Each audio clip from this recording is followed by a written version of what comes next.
Dear teachers, welcome to JSN English Learning. We are with Unit 6 of the revised PGTRB syllabus and we are discussing Robert Frost's Mending Wall.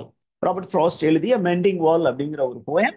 அந்த போயத்துல line number 36ல தான் இருக்கும். அப்ப என்ன பண்றாருன்னா author வந்து அவருடைய நண்பரிடம் வந்து சொல்றாரு, அவருடைய நெய்பர் கிட்ட சொல்றாரு, உன்னுடைய விளைநிலத்திற்கும் என் விளைநிலத்திற்கும் இடையே வால் அவசியம் இல்லை.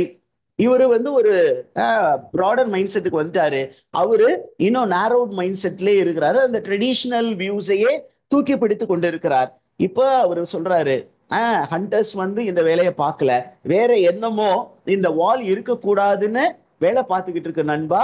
அப்ப இயற்கைக்கே இது பிடிக்கல அப்படின்னு அவர் நண்பர்கிட்ட சொல்றாரு. அந்த நண்பர் கேட்கும்படியாக இல்லாமல் அவர் வந்து ஒரு ட்ரெடிஷனல் மைண்ட் செட்ல இருக்கிறார், பழமைவாதத்தை தூக்கி பிடிக்கிறார். அதனால இவர் என்ன பண்றாரு, கொஞ்சம் ஹியூமரஸா அவர்கிட்ட கிண்டலா பேச முற்படுகிறார். அதுதான் 36ல இருந்து 38. என்ன சொல்றாரு பாருங்க, something there is that doesn't love a wall that wants it down. ஏதோ ஒண்ணுக்கு இந்த வால் இருக்கிறது பிடிக்கல நண்பா அப்படிங்கிறார்.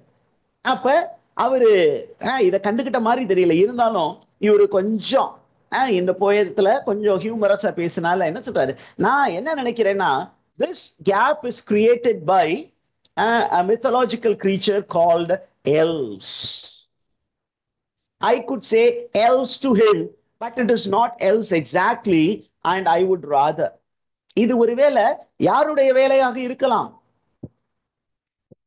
இது elves உடைய வேலையாக இருக்கலாம். What are elves? Okay, have you heard of elves, teachers? Small creature. A small creature. அப்படியே கண்டினியூ பண்ணி சொல்லுங்க madam. Like a human beings. It appears to be human beings, but not actually human beings. It's a semi-divine being, okay, which are நீங்க பாத்தீங்கன்னா ஏறக்குறைய இந்த elves அப்படிங்கிற origin பாத்தீங்கன்னா Norse மித்தாலஜில வருது அப்படிங்கிறாங்க. It's a small creature with pointed ears that has magical power, which is associated with magic. மேஜிக்கோட associate ஆன கேரக்டர். இது பாத்தீங்கன்னா எப்பொழுதும் என்ன பண்ணும் அப்படின்னா ரொம்ப விளையாட்டு பண்ணிட்டு இருக்கும். எது நல்லா இருக்கும் அந்த இடத்த போய் அதை உருட்டி விடும். அப்ப அந்த கிரீச்சர் எப்படி இருக்கும் அப்படின்னா ரொம்ப குட்டியா இருக்கும், அது தலையில அப்படி 2 கொம்பு இருக்கும்.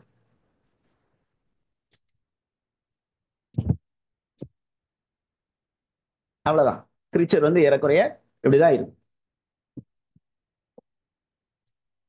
இந்த கிரீச்சர் வந்து என்ன பண்ணும் அப்படின்னா வந்து சேட்டை பண்ணி எல்லாத்தையும் இடித்து விடும். பச்சை கலர்ல இருக்கும் நார்மலா அப்படின்னு சொல்லுவாங்க, மித்தலாஜிக்கல். அப்ப இது ஒரு மித்தலாஜிக்கல் கிரீச்சருடைய வேலையாக இருக்கலாம், ஒரு ஸ்ட்ரேஞ்ச் கிரீச்சர் அப்படின்னு சொல்லிட்டு இவரு கொஞ்சம் கிண்டல் அடிக்கிறார் அவரை பார்த்து. இங்க பாத்தீங்கன்னா we have the repetition, the line that gets repeated, which becomes a refrain of the poem. Again, one refrain here, another refrain is the proverb, good fences make good neighbor. இங்க பாத்தீங்கன்னா திருப்பியும் சொல்றாரு, something there is, ஏதோ ஒன்று இருக்கிறது, that doesn't love a wall that wants it down. அதுக்கு இந்த வால் இருக்கிற பிடிக்கல, அது உடைக்குது. நினைக்கிறேன் இது எல்ஸாக இருக்கலாம்னு நினைக்கிறேன். அப்ப ஆத்தர் வந்து என்ன பண்றாரு, he is bringing out an allusion, a reference to mythology. ஏன் அப்படின்னு கேட்டீங்கன்னா, இந்த மித்தாலஜி ஏன் கொண்டு வர்றாரு அப்படின்னு கேட்டீங்கன்னா, human beings are stubborn to maintain a structure, to maintain a communication barrier.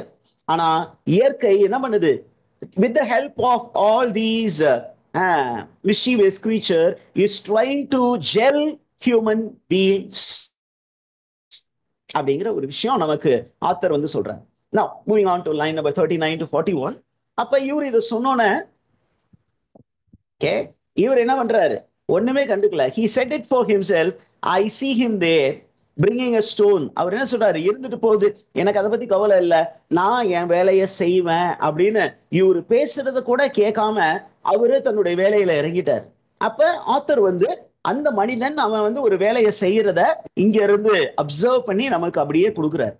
I see him there, I see him there. அங்க அவன் ஒரு வேலையை செஞ்சுக்கிட்டு இருந்தான், நான் பேசும்போது அவன் வேலை செஞ்சுக்கிட்டு இருந்தான். என்ன பண்ணிட்டு இருக்கான், bringing a stone grasped firmly by the top. அப்படியே தூக்கிட்டு இருந்த கல்ல கூட்டு வரான். in each hand like old stone age savage arm. தன்னுடைய நெய்பர் என்ன பண்றாரு, இவர் பேசுறத கொஞ்சம் கூட கேட்காம மனசுக்குள்ளார எல்சா இருந்துட்டு போகட்டும்னு நினைச்சுக்கிட்டு அவன் பாட்டு அவன் வேலையை பாக்குறான். இது வந்து ஆத்தருக்கு ரொம்ப இன்சல்ட்டிங் தான். ஆனா it shows how much that neighbour is rooted in his traditional belief.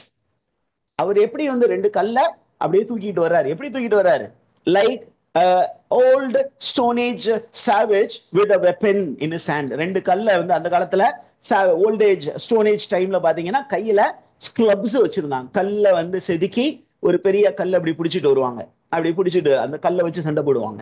அதே மாதிரி இவன் பாத்தீங்கன்னா ரெண்டு கல்ல கையில வச்சுக்கிட்டு வர்றான், நல்ல ஃபைனா பேலன்ஸ் பண்ணிட்டு வர்றான். அப்ப அவனை பார்க்கும்போது இவன் மாடர்ன் காலத்துல வாழ்வதற்கு உகந்த மனிதன் இல்லை, இவன் ஒரு காட்டு மிராண்டி, கற்காலத்தில் வாழக்கூடிய மனிதன், அப்படிதான் எனக்கு தோன்றுகிறான் அப்படின்னு நம்மால் வந்து ஒரு அழகான சிமிலியை பயன்படுத்துகிறார். The neighbor is described using a simile. How is that அப்படின்னா, the man was holding two stones in his hand. He appeared like a old stone age savage. அவன் இன்னமுமே என்ன ஆகல, சிவிலைஸ்ட் ஆகல. Civilization, what it is அப்படின்னா, to embrace all men and women as brothers and sisters. அந்த broader mindsetக்கு அவன் வரல. இன்னமுமே அந்த traditional mindset of living in closed circle அதுல இருக்கிறான் அப்படின்னு நமக்கு ஒரு புரிதலை நம்ம ஆத்தர் கொடுக்கிறார். ஓகேவா teachers? Now we are moving on to the last few lines. என்ன அப்படின்னா, he moves in darkness. அது வந்து இரவு நேரமாக இருக்கலாம், ஆனா நம்ம ஆத்தர் வந்து அதை ஒரு மெட்டபரா ஒரு இதாவே யூஸ் பண்ணிக்கிறார், சிம்பிளாவே. He moves in darkness அப்படின்னா, he was in this narrowed mindset, and narrowed mindset is darkness. அவன் இன்னும் அறியாமையில் இருக்கிறான். As it seems to me, எனக்கு என்ன தோன்றுகிறது அப்படின்னா, இவன் இன்னும் பழமைவாதம் என்ற அந்த narrowed mindsetக்குள்ள இருக்கிறான், அவன் இருளில் இருக்கிறான், அவன் அறியாமையில் இருக்கிறான். Not of woods only and the shade of tree. அந்த அந்த காட்டுல அவன் நடக்கிறான், அந்த மர நிழல நடக்கிறதுனால அவன் இருட்டுல இருக்கிறான்னு நான் சொல்லல. இவன் மைண்டே வந்து இருண்டு போன மைண்டு.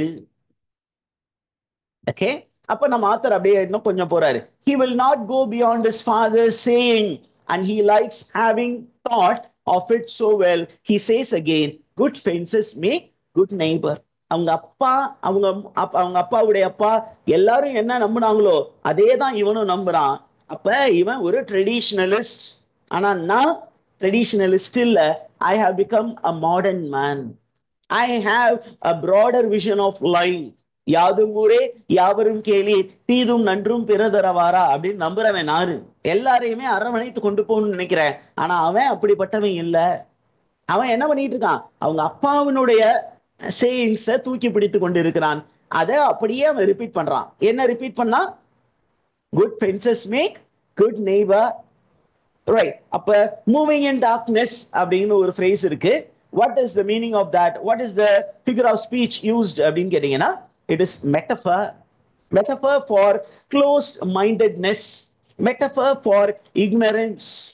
அடுத்தது father saying அப்படின்னு ஒரு லைன் இருக்கு. It is symbolism. Symbolism associated to tradition and conformity to authority. And the phrase last இருக்குல்ல இந்த proverb, good fences make good neighbor அப்படிங்கிறது வந்து, it is the technique of repetition. And that is the end of the poem. Have you any questions, teachers?